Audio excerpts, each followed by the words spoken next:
马斯克住的这个出租屋是在德克萨斯州的 SpaceX 发射场的附近。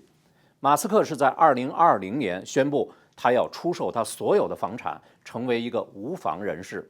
而全球网友的留言呢，也是挺有意思的。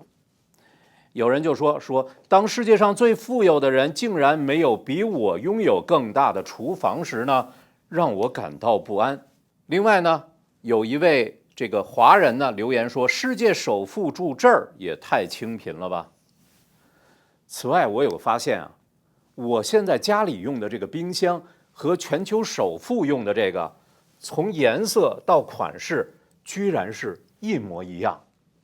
所以我觉得马斯克冰箱选的很有品位啊。